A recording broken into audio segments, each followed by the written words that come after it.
মঞ্চে উপবিষ্ট শ্রদ্ধেয় মহারাজরা, শ্রদ্ধা অধ্যাপিকা,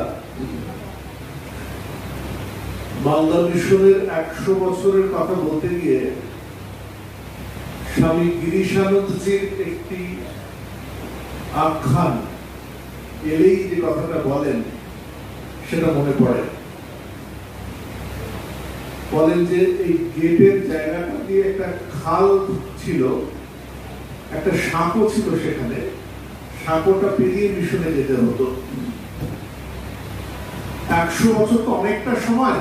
ছাত্র যারা বসে আছে তাদের বোধহয় 5 গুণ 100 বছর। 100 বছরটা একটা প্রতিষ্ঠানের পক্ষে কিন্তু বিরাট নয়।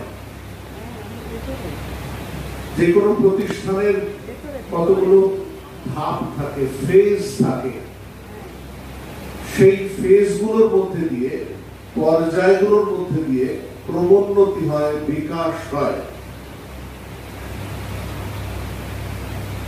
দিওয়ালির দিনে রাত্রিবেলা আকাশে বাজি পটকা ফাটানো হয়, অন্ধকার আকাশে অনেক আলোর মালা দেখা দেয়।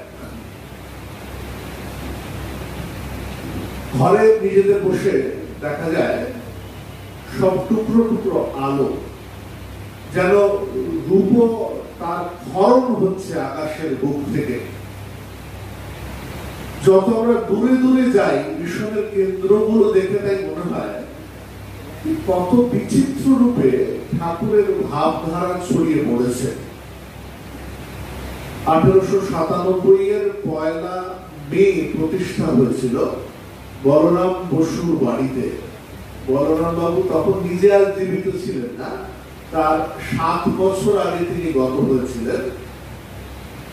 এই সভাতে কতজনই বা ছিল? বলরাম মন্দিরের যে আজকের নাথ মন্দির, সেখানে সভা হয়েছিল। কিন্তু আজকে কত বিস্তৃত হয়েছে এই সংঘ। এটা কেন এত বিস্তার হয়েছে? এর পেছনে কি ভক্তরা টাকা করে দিচ্ছেন, তাদের শ্রদ্ধা, আন্তরিকতা, মহারাজরা পরিশ্রম করছেন, এইগুলো ছাড়া আর কারণ? হ্যাঁ, মূল কারণ শ্রীরামকৃষ্ণ, মা শারদা, স্বামী বিবেকানন্দ তাদের জীবন দিয়ে এই যে আদর্শটার ভিতটা পুঁতে দিয়েছেন, এর উপর 1 তলা, 2 তলা, 3 তলা মাল্টিস্টোরেড বিল্ডিং আরো বেড়ে যাচ্ছে। মালদা মিশন সেই নানা যে ধাপগুলোর মধ্যে, তলাগুলোর মধ্যে একটা। 100 বছরের কথা বলতে গিয়ে পূর্ববর্তী বক্তা শাস্ত্রজ্ঞানন্দ মহারাজ স্বামী প্রেমানন্দের কথা বললেন। এই মালদাতেই সেই বাবুরাম মহারাজের বিখ্যাত ঘটনা হয়েছিল। স্বামী প্রেমানন্দ নাম তো তার, খুব মানুষকে সেবা করতে পারতেন, ভালোবাসতেন খুব। বেলুড় মঠে যারা আসতো তারা যদি তত ভক্ত নাও হয়, এত ভালোবাসা, এত সেবা তিনি করতে পারতেন যে তারা অভিভূত হয়ে যেত। তখনকার দিনে যারা দেশের বিখ্যাত লোকেরা, চিত্তরঞ্জন দাস, জগদীশ বসু, এদের কিন্তু তাই হয়েছিল। তো এখানে যখন এসেছিলেন 1914 সালে, স্বামী সম্বুদ্ধানন্দ যিনি হয়েছিলেন পরে, তাদের উৎসাহে এখানে এসে বসছিলেন। শ্রী মা শারদা দ্বিধান্বিত ছিলেন বাবুরামকে এত দূরে আসতে দেবেন কিনা। বাবুরাম মহারাজ কিন্তু তখন যথেষ্ট সিনিয়র বয়সে, 50 বছর অতিক্রম করেছেন, কিন্তু মায়ের পারমিশন অবশেষে যখন পেলেন তখন আসতে সম্মত হলেন। তো এখানে আসতে লোকে তার কাছে ভালোবাসা, প্রেমের কথা শুনতে চাইলেন। তো সেই গল্প বললেন, বলে দেখো একবার এক ফেরিওয়ালা গিয়ে ফেরি করছে অলিতে গলিতে। ফেরির জিনিসটা কি? বলছেন প্রেম চাইলো, প্রেম। প্রেম নেবে তোমরা? তো প্রেম নতুন জিনিস শুনে লোকজন ছুটে ছুটে আসছে, প্রেম আমার পাওয়া যাচ্ছে না কিনতে। তো বলছে দামটা কত? তখন সে ভেজওয়ালা বলছে, দেখো এটার জন্য নিজের মাথাটা দিতে হয়, নিজেকে যদি সম্পূর্ণ সঁপে দেওয়া যায় অন্যের জন্য, তাহলে তাকে ভালোবাসা যায়। বাবুরা মহারাজ এখানে থেকে আজকে যেটাকে আমরা ওল্ড মালদা বলি, তখনকার দিনে ঠিক ঠিক মালদা শহর, এই ইংলিশ বাজার যেটা, সেটা নতুন মালদা বলে তো কিছু আলাদা বলা হয় না, ইংলিশ বাজারটা নয়, ওল্ড মালদায় তিনি এসেছিলেন। তো সেখানে একটি স্কুলের মাঠে বক্তৃতা করেছিলেন। তো মহারাজের যে বক্তৃতা করতে না, তার মধ্যে এত সুন্দর মাইকের ব্যবস্থা, দারুণ এসি ঘর, সবাই আর কেউ পাকা করতে হচ্ছে না কাউকে, তাই না? যখন আমাদের মূল মিশনের অনুষ্ঠান হয়, ভক্তরা মাঝে মাঝে বলেন মহারাজ একটু আশ্রমে করলেই হয়, ভক্তিতে বলেন, কিন্তু যখন গরমের মধ্যে বাইরে অনুষ্ঠান হয়, মুখটা ভেজাল করে ফাঁকা করতে থাকে। তো এখানে অন্তত সবাই একটু হাসি হাসি মুখে সবাই অ্যাটেন্ড করছে, কিন্তু গরমের জন্য কষ্টটা হচ্ছে না। তো মহারাজের যে অনেক কষ্ট করে এইভাবে ভাব প্রচার করেছিলেন, সেটা কিন্তু সার্থক হলো।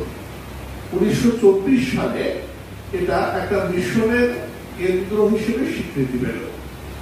তার আগে ভক্তরা একত্র হয়ে, মিলিত হয়ে বই ইত্যাদি পাঠ করত, ঠাকুরমা স্বামীর ভাবধারা অনুসরণ করত, কিন্তু তার স্থায়ী রূপ হয়ে মিশনের স্বীকৃতি তারা 1924 সালে পেল। আজকে তো গুরু পূর্ণিমা, এই বাবুরাম মহারাজের মতো লোকেরা লীলা প্রসঙ্গ বইয়ে রয়েছে শ্রীরামকৃষ্ণের গুরু ভাব বলে বেশ আলাদা অধ্যায় রয়েছে।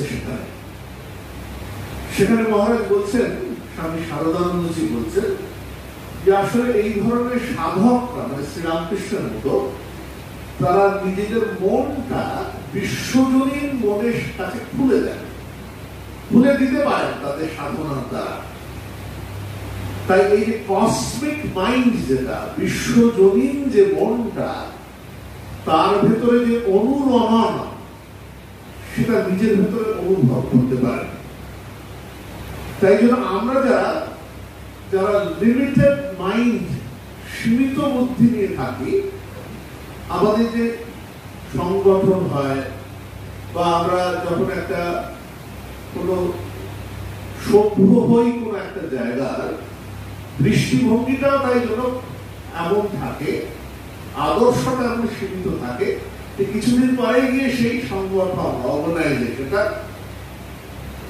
ভেঙে খান খান হয়ে যায়, টুকরো টুকরো হয়ে যায়।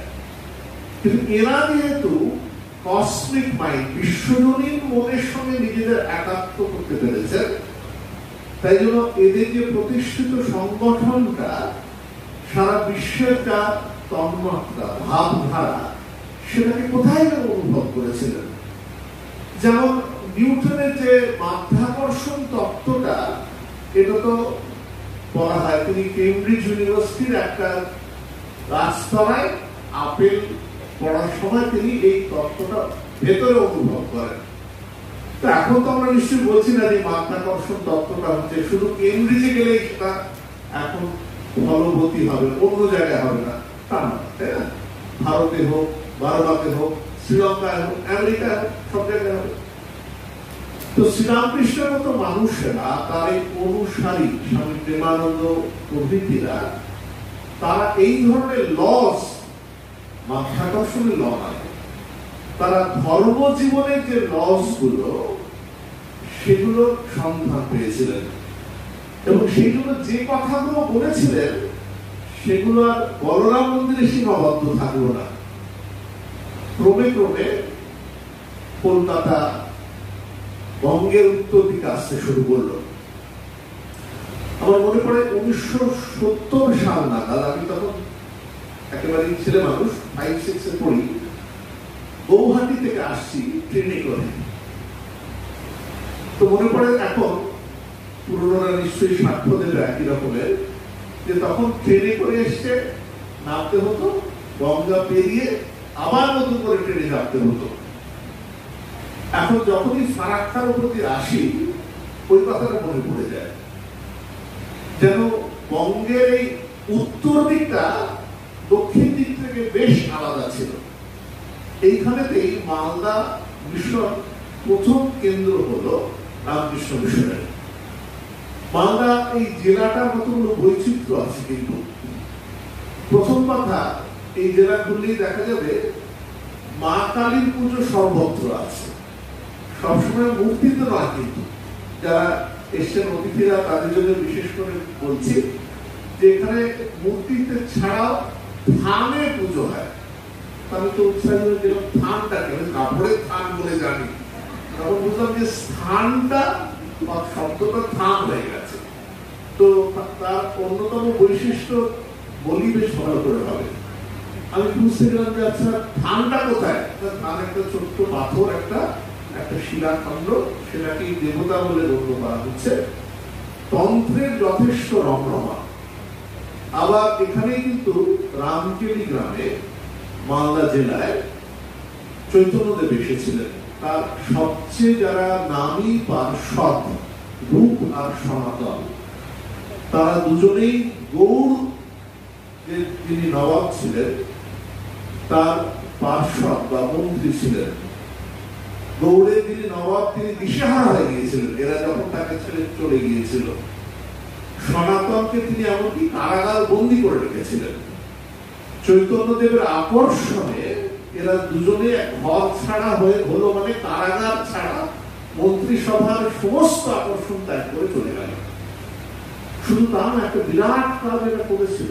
চৈতন্যদেবের নির্দেশে লুপ্ত তীর্থ উদ্ধার করেছিলেন। শ্রীকৃষ্ণকে কোথায় কাটিয়েছিলেন ছোটবেলাটা ভাগবতে লেখা আছে, কিন্তু ভৌগোলিক অবস্থানটা কোথায় ভুলে গিয়েছিল। এনারা গিয়ে বৃন্দাবন জায়গাটা ঠিক ঠিক মার্কিং করা, আজকে বলে না, সেই খুঁজে খুঁজে বার করেছিলেন। এই মালদা শহরে গুরু নানকও এসে 2 মাস কাটিয়েছেন। ওল্ড মালদার সেই গুরুদ্বারাতে আমরা বেশ কয়েকবার গিয়েছি। আর মালদা শহর মুসলিম শাসনে অনেক দিন ছিল। আদিনা মসজিদ, গৌড়ের নানা স্থাপত্য তার পরিচয় দেয়। এটা ধর্মের দিকে বললাম। আর ভাষাগত দিকে দেখলে এখানে বিহার, ঝাড়খণ্ড দুটো রাজ্য একেবারে কাছে।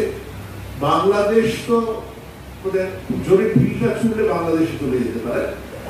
আর তাই জন্য অনেক জায়গায় মানিকচকের কাছাকাছি দেখা যায়। আমাদের ভক্তদের মধ্যেও দেখেছি বাংলার চেয়ে তারা কিন্তু মিক্স খটুয়া ভাষায় তার বেশি স্বচ্ছন্দ।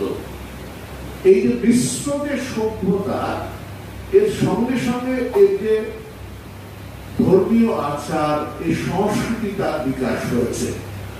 এখানে স্বাধীনতা একদিন পরে এসেছে, মালদাবাসীরা সবাই জানে। প্রত্যেকটা রাজ্যের যেমন একটা স্বতন্ত্র সংস্কৃতি আছে, মালদারও তাই। মালদার শতবর্ষের কথা বলতে গিয়ে, মালদা মিশনের শতবর্ষের কথা বলতে গিয়ে, মিশন তো কিছু আকাশের মধ্যে অবস্থান করছে না, এই সমাজের মধ্যে, এই রাজ্যের মধ্যেই অবস্থান করছে। এই সংস্কৃতিকে যত মিশন অ্যাবজর্ব করতে পেরেছে, শুষে নিতে পেরেছে, ঠাকুরের, স্বামীজির, মায়ের ভাবধারা এর সঙ্গে এক হয়ে গেছে, তত সমৃদ্ধ হয়েছে এই মালদা মিশনের কার্যাবলী। এর কার্যাবলীর মধ্যে এখানে স্কুল আছে, হাই স্কুল 1944 সালে যা প্রতিষ্ঠা হয়েছিল। বিশিষ্ট অনেক মহারাজরা এখানে থেকেছেন, যার মধ্যে আজকের 2 ভাইস প্রেসিডেন্ট, স্বামী গিরিশানন্দজি মহারাজ, স্বামী দিব্যানন্দজি মহারাজ, তারা একসময় প্রধান ছিলেন। এছাড়াও অনেক মহারাজরা এখানে তাদের পরিশ্রম দিয়ে গেছেন, সেবা দিয়ে গেছেন। শুধু মহারাজরাই বা কেন, কত শিক্ষকরা, শিক্ষা কর্মীরা মালদা মিশনে নীরবে কাজ করে গেছেন। মহারাজরা তো আমরা কিছুদিন থেকে আবার অন্য কেন্দ্রে চলে যাই, তাই না? কিন্তু ভক্তরা যারা, কর্মীরা যারা, তারা এই ব্যাটন, রিলে রেসের যে ব্যাটনটা না, সেটা তারা ধরে থাকে। তাই তাদেরও অনেকের অবদান এই মালদা মিশনের উন্নতিতে নিশ্চয়ই রয়ে গেছে। আমরা যুগের প্রয়োজনের সঙ্গে সঙ্গে শিবজ্ঞানে জীব সেবা, এই যে বেদান্তের ব্যবহারিক দিকে কথা বললেন না, এই শিবজ্ঞানে জীব সেবার বিকাশও কিন্তু মালদা মিশনের অনেকগুলো পথে গেছে। যেমন স্কুলের কথা বলা হলো, কয়েকটি প্রাইমারি স্কুল আছে, এখানে রিলিফ কাজ বেশ বড় আকারে হয়। করোনার সময় অনেকটা কাজ হয়েছে, তার আগে প্রতি বছর বন্যা প্রান্ত মোটামুটি কম্পালসারি আইটেম ছিল। এছাড়া আমাদের মন্দির, সেটাও একটা বড় জায়গায় নিয়ে আছে, দুর্গা পুজো, কালী পুজো, মন্দিরে জমজম করে, ভক্তরা নিয়মিত আসেন, সেখানে গান বাজনা, পাঠ, ধর্মশাস্ত্র, এই যে বেশ কঠিন কঠিন প্রশ্নটা রাখছিল না ভক্তরা, মাথা ঘুরে যাচ্ছিল। ধর্ম, ঈশ্বর, আমি আর শাস্ত্র জ্ঞান নিজেরা একটু কথা বলছিলাম, এটা কিন্তু একটা অন্য পরিচিতি আছে। কিন্তু তার মানে ভক্তরা এই ধরনের শাস্ত্রাদি পড়ছে, জানছে, উৎসাহী তারা। প্রশ্ন বলে হঠাৎ ভক্তরা আসবে না কিন্তু রইল। আর ছাত্ররাও আজকে বেশ সক্রিয় থেকেছে, কারণ তারা নিয়মিত যে কথা বলা হলো ভ্যালু এডুকেশন ক্লাস তারা স্কুলেও করছে। আমাদের মালদা মিশনের ডিসেম্বর মাসে 100 বছরের উদযাপনের কিছু সূচি রয়েছে, একটু আপনাদেরও জানানো হচ্ছে। 22 থেকে 28 পর্যন্ত, 22 হচ্ছে মা শারদার জন্মতিথি, এই বছরটায় কাকতালীয় হবে। ইংরাজি মতে মায়ের যে জন্মদিন 22শে ডিসেম্বর, তার সঙ্গে এই বছরের তারিখটা মিলে গেছে। তা আমরা কয়েকটা দিন সন্ধ্যাকালীন অনুষ্ঠান হবে, এটা 22, 23, 24, 25 তারিখে এখানে ভাব প্রচার পরিষদ, অর্থাৎ রামকৃষ্ণ মিশন বাদেও যেসব নানা সংগঠন ঠাকুরের কথা, মায়ের কথা, স্বামীজিকে আদর্শ করে কাজ করছে, তাদের যে প্রচার পরিষদ, তাদের অধিবেশন আছে। 26 তারিখ বিকেল থেকে দীপানন্দজি মহারাজ, গিরিশ আনন্দজি তথা এই মালদা মিশনে যারা মহারাজরা ছিলেন অথবা যাদের পূর্বাশ্রম এই মালদাতে, তাদেরকে সবাইকে ডাকা হবে। তা আমরা আশা করছি অনুষ্ঠানটা একটু ভালো করে করা যাবে, তারই কিছু কিছু পূর্বাভাস করা যেতে পারে। আজকে হলো আক্ষরিক ভাবে অবশ্যটা প্রথম উদযাপন নয়, মার্চ মাসেও স্বামী গিরিশানন্দজি যখন এসেছিলেন মালদা মিশনের আরেকটি ক্যাম্পাস যেটা আছে অমৃতি ক্যাম্পাসে, সেখানেও আমরা 100 বছরের কথা বলেই সেই ক্যাম্পাসের কিছু পরিষেবা উদ্ঘাটন হয়েছিল। যেমন নতুন গেট হয়েছে, বাউন্ডারি ওয়াল হয়েছে, সেখানে একটি ছোট প্রার্থনা কক্ষ হচ্ছে। 100 বছর উপলক্ষে এই কাজগুলো হচ্ছে। আজকে মঞ্চে যারা বসে রয়েছেন তাদেরকে আমার ব্যক্তিগতভাবে শ্রদ্ধা জানাচ্ছি। তাদেরকে অনেকে এই মিশনে আসার কারণে দীর্ঘদিন ধরে চিনি। বিশেষ করে উল্লেখ করবো অচ্যুত আত্মানন্দ মহারাজ, শাস্ত্র জ্ঞানানন্দ মহারাজ, এদের সঙ্গে একই প্রতিষ্ঠানে কাজ করেছে অনেকদিন বিদ্যা মন্দিরে। সুকান্ত মহারাজ, শিবাধীশানন্দ মহারাজ তো ইউটিউবের বিখ্যাত গায়ক যদি বলা যায়।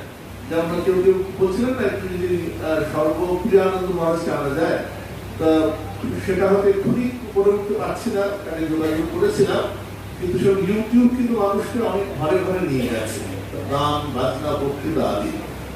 আর সমস্তলি দিদির কথা বলবো, এত সুন্দর রসিয়ে মায়ের কথা বললেন, আমি খেয়াল করে দেখছিলাম একবারে স্তব্ধ হয়ে সবাই শুনছিল। কিন্তু প্রশ্ন যে আসেনি সেটা বোধহয় একটা কারণ, যে লোকেরা তখন একটু হজম করছিল যে বক্তৃতা কি হলো না হলো, তার একটা ইম্প্যাক্ট, তার একটা অভিঘাতটা কিছুক্ষণ লাগে তো হজম করতে। আরেকটা কথা জানেন আপনারা হয়তো, দ্বিতীয় অর্ধেও কিন্তু এনারা সবাই বক্তব্য রাখছেন ভিন্ন বিষয়। আমরা এটা এবারেই বিশেষ ব্যবস্থা করা হয়েছিল যাতে বেশি লোককে আমরা দিতে পারি। তাই জন্য আমরা চাইবো যারা দ্বিতীয় অধিবেশনে আছেন আর যারা আজকে হয়তো টিকিট কেটেও আসতে পারেনি, সবার জন্য জানাচ্ছি, আমরা কিন্তু আজকের অনুষ্ঠানগুলো ইউটিউবে দেওয়া হবে, একেবারে লাইভ করা হচ্ছে না। আমরা পরে এই ভিডিওগুলো ইউটিউবে দেবো, আপনারা নিশ্চয়ই শুনবেন। অনেক সময় বক্তৃতাগুলো দ্বিতীয়বার শুনলে দেখবেন সেগুলোর মর্মার্থ আরো ভালো করে বোঝা যায়। যারা ভক্তরা এসছেন, আমাদের শিক্ষিকারা এসেছেন, আর ছাত্ররাও বেশ উৎসাহী একেবারে তাদের আজকে আমরা দেখলাম এখানে অংশগ্রহণ। সবাইকে আজকে আমাদের পক্ষ থেকে শুভেচ্ছা জানাই। এই বিশেষ গুরু পূর্ণিমার দিনে ঠাকুর মা শ্রদ্ধা তাদের উপর বর্ষিত হোক এই প্রার্থনা জানাই।